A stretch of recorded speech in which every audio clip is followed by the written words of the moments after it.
حبيب قلبي وريني كده الماتشات اللي اتلعبت النهارده. ايه ده؟ هي دي، وريني كده. ايه ده يا جدع؟ دي سخنه قوي، دي مولعه. هو ايه اللي حصل بالظبط؟ اصل الماتشات النهارده ايه كانت مولعه. خد عندك يا سيدي، بايرن ميونخ خسر النهارده 2-1 وودع كاس المانيا.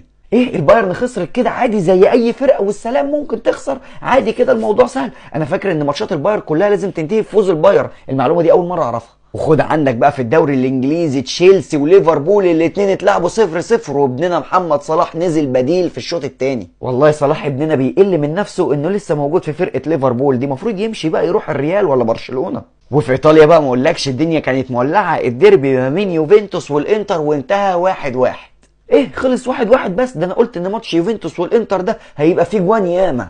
خد عندك بقى في السعوديه كريستيانو رونالدو مبدع النصر النهارده، كسب 5، رونالدو جاب منهم جونين وعمل كمان اسيست. هو ايه الحكايه بقى؟ هو رونالدو كل ما بيكبر يحلو ولا ايه؟ بالله عليك قول للراجل ده يحترم عقولنا شويه. الله.